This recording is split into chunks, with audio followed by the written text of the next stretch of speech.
Scared well. Not over here. We ain't never scared. We ain't never scared. What? I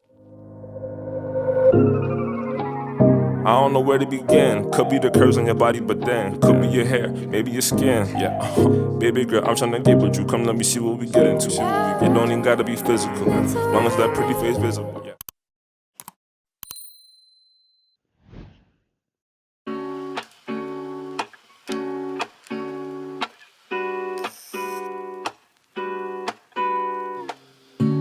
Lazy Sunday mornings, hiding under covers. I don't mind staying in with you. Play your favorite movie, laying right beside me. I don't mind when it's just us two. The corner coffee shop we like to go. Late night walks with you to take me home. With you I never feel alone. These little songs make me glad to call you mine. And you have got my head in the clouds. One, two, three. Hi guys, welcome back to my channel. If you're new here, my name is Ree. Hi, on this channel we talk about a lot of things, mainly travel, life, and beauty. So if you're interested in those things, make sure you hit that subscribe. Today I'm coming for you with my candle and my coffee. We're having our morning chit chat. So if you're new here, this is a chit chat channel. Sometimes we do it in the car, sometimes we do it in the morning, but we just relax, unwind, talk about maybe a specific topic. I asked you guys on my community tab here on YouTube as well as Instagram at Life of Free HC what topics you guys want to talk about, and we got a really good one, and it's just so fitting because this is Mental Health Awareness Month. Y'all know I'm a mental health queen. Put that crown on my head anytime. Let me take off this claw clip because I know for sure if there is nothing else that you can gain or maybe just feel inspired from on my channel, this channel you're watching, this girl, it is the importance of mental health. And you guys have seen me through so much. You've seen me through my highs, my lows, my struggles. So I thought it was just so fitting that we do a little morning chit chat. And we're going to talk about mental health. Because we're not afraid. We're breaking the stigma over here. Scared well. Not over here. We ain't never scared. We ain't never scared. What? We ain't never scared. To the windows is me trying to sing into a club. Let's come back down. But today we're talking about basically the 5 things that really helped me, or that has really been helping me lately to just improve my mental health, fix my mental health, whatever you want to call it. These are kind of like the 5, I guess, I don't want to say habits, but also intentions that have really helped me in terms of shaping my mental to be able to succeed in all of the things that we do in this life. Now, first of all, let's just take a sip off of that alone. Okay, come on, vanilla latte, fuel me. The key is to use oat milk, unsweetened vanilla, and then add vanilla syrup. You're welcome. I just blew your mind, and that's okay. Come back down.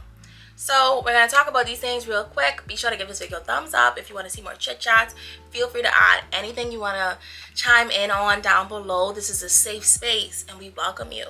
And if you have a suggestion on other things that we can talk about, definitely let me know as well. Let's just hop into it. Y'all like my claw clip? I feel like it's giving me like this little evil thing right here. Anyway, it's mini twist season also. I don't know if the natural hair girls got that email. Apparently, it's mini twist season, and I am in formation. That's all I can say. So let's hop into our first habit. Ooh, this tastes good. So my first major habit intention when it comes to upping my mental health was seeing wellness as a form of self-love and self-care versus just another task that I have to tick off in my day. I know, that's flipped the switch for me. I used to be that girl. I used to be like, okay, I don't want to eat out. I don't want to eat healthy. I don't want to work out. And I used to have such a sluggish mentality. And I used to be tired so much. And now that I'm like in this form of this version of myself, I honestly can say working out every day, or if it's like 5 times a week, 4 times a week that I normally do, I no longer view it as a task that is daunting and a task that is like annoying to me. I honestly view workouts as one of the highlights of my day, where I get to just pour into my body, where I get to use my body in a way that kind of just fuels me and makes me feel better. I love that for me. And a lot of times too, when I'm learning about my exercise journey, is that it looks completely different for me. So lately I have not been spinning as heavily. I used to spin 4 or 5 times a week.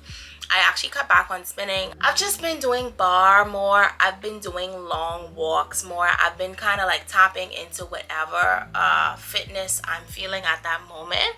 And it might not honestly bring me the quickest results, and it might not blow anybody's mind, but it makes me feel good and it helps me to wake up. And even so, when it comes to lifting weights, I might not be the most intuitive when it comes to what to do in that gym room. I still have a teensy bit of lift room, weight room, gym life anxiety. So just acknowledging that and being like, I don't always feel the best in this space. Where can I work out where I feel good, or maybe what can I do with my body where I feel good, but I also feel like I'm stretching and I'm moving my muscles and I'm burning those calories and I'm walking those 10,000 steps and stuff like that. It can be honestly different things that feed into your soul. So I feel like that's something that maybe somebody out there might need to hear. It doesn't always have to be like reps. It can just be something that makes you feel happy, whatever that is. And then the other side of wellness, which is eating properly, eating your veggies, makes the world of a difference. Sometimes we always forget that food is actually your fuel, and actually having a vegetable, that's my challenge. For the whole year, I was like, girl, can you just eat one a day? Eat one vegetable a day. Doesn't matter, it can be breakfast, lunch, or dinner, but that one vegetable just really helps to just help me to stray away from the fast food and the carbs and the processed food, and just strive to at least attempt to eat clean. They don't always tell you this, but that actually really helps your mental health, because your body is feeling better, your mind is a little more clear. It's just the truth about it. Like when you have a Big Mac versus you having a salad, you feel different. So that's just the honest truth about it. Whoever's telling you something different, I call to question their judgment. That's it. I put that. The next thing that I've also been doing, which has been helping me, is leaning into what feels good. And this kind of piggybacks off of what I was saying for exercise, but I've also translated it into my entire life. If what's gonna make me feel good right now is not having to think about cooking and getting some takeout, and maybe getting my favorite takeout food, or maybe just getting some fast food. I know what I just said. Just maybe getting a kombucha, enjoying a glass of wine, leaning into what feels good. It doesn't have to be so restrictive. I feel like life ain't supposed to be this restrictive. Ain't no way I'm supposed to be going through my life on such a rigid program that I am unhappy and I am not joyous. Life is too short for that. So this is something that I've just constantly been trying to remind myself and challenge myself every day to at least do one thing that feels good. And it doesn't have to be something that's bad for me. It can be something that's good for me. It can be something that maybe I go and watch a movie. It can be taking a trip. Y'all know me. We catch flights. Passport always ready.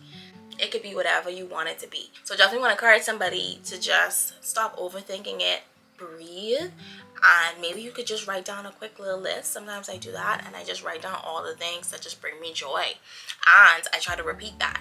So if I took a long walk with my dog and I feel so much better, I try to remember that in that moment, or I try to write it down in my planner or my journal, so that I'm constantly reminded of the things that bring me joy. So I don't necessarily have to go searching for that in bad ways. That's the plot twist.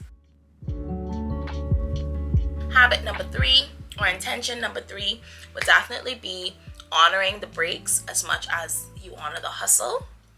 We are in hustle culture. Everybody on Instagram to Pinterest to Twitter to honestly the World Wide Web is telling us to grind, hustle, push, put in the work to really bring the results that you want, to achieve that success. In it to win it. Y'all know the drill. But also you gotta honor those breaks. That's something that not a lot of people talk about.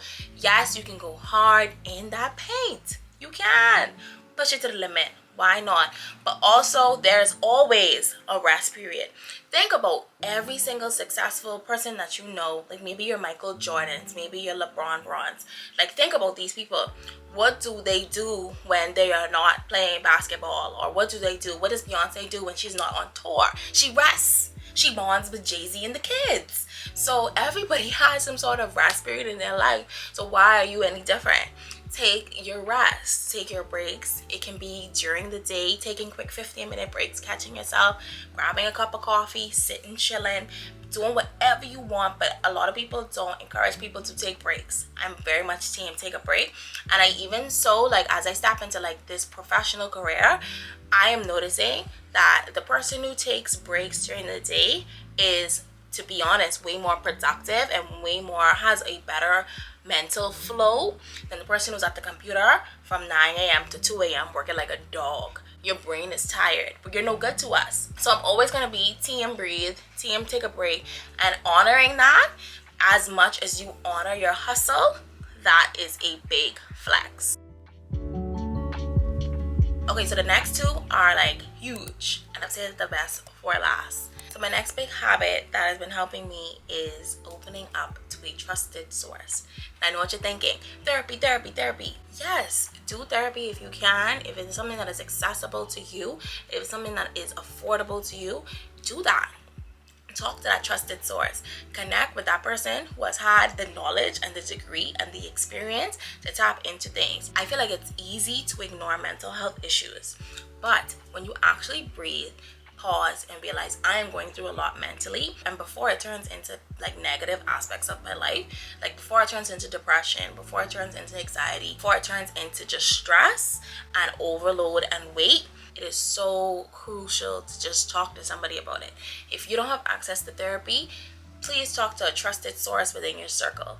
That's been working for me. I've like dabbled in therapy, but I haven't really I don't do therapy every month. So what has been helping me is just opening up to a trusted source. There has to be someone that you can approach in this life with all of your flaws, all of your L's, not just your W's, all of your L's, and they be like, I got you. That's big. Now people change over time, and that person might change within your different seasons of life, but there has to be one. So that's been helping me, whether it be talking to a therapist, talking to a pastor, talking to a family member that I trust, talking to a friend that I trust. It's just honestly talking over brunch. It can be so many different things, but don't be afraid to speak up, because I feel like a lot of people who are hurting are the people who are keeping their mouths shut. And you're going through all of that in your head by yourself, and that feels so stinking lonely. That feels actually awful.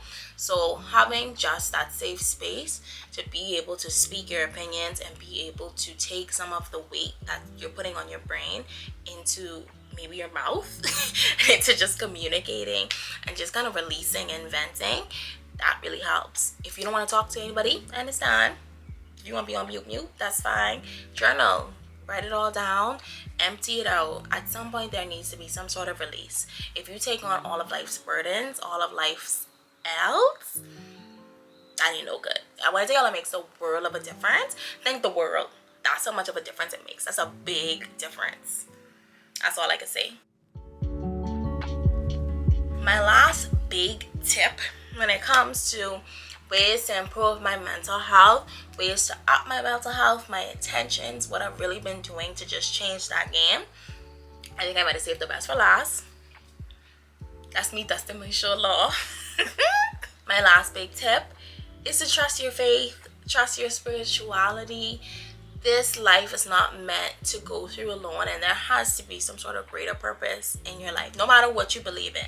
I am a Christian. Cue this cross on my neck. I believe in God. I believe in Christianity. I believe in Jesus, all that good stuff. You might not have to necessarily believe what I believe for you to trust your faith. Trust your spirituality. Trust whatever you lean into that makes life feel bigger than what it is for you. Being able to read my faith-based books, being able to have crazy faith, being able to trust God, being able to lean on God, being able to understand that despite everything going on in my life, God is still good. Like having that knowledge and having that belief that things are going to work out for my good. All things, not some things. All things are going to work out for my good. Even the bad things, that honestly helps me to keep going.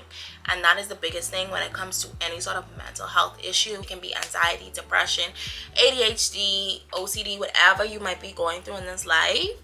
To be able to say, I'm going to keep going and I'm going to trust that this is going to work out for me, that is huge. That is transformative. So a lot of times when we're feeling like everything is on our shoulders, we honestly just need to tap into our faith, into our spiritualities, into our belief systems as to what we believe, as to what has been promised to us in this life, and as to what we attract and what we are meant for on this earth. Sometimes I be going through it in the pits, and then when I open my Bible, when I open my books, and I actually start to pray, and I actually start to meditate on the words that I know are true versus the limiting beliefs that are coming into my mind, that gonna do it every time. Every time, that can get it done. All right, y'all, so that's it for this video. I'm gonna hop into my day, but I really hope you guys enjoyed just hearing these mental health tips from me. I really hope something resonated with you. Be sure to drop anything down below, any advice that you can give somebody going on their own mental health journey. And yeah, thank you so much for watching. As always, I appreciate you. I value you. Yeah, you bad. I can see you on the next one. Bye. We got this. All that I need is your body next to me on rainy days. Just need your company.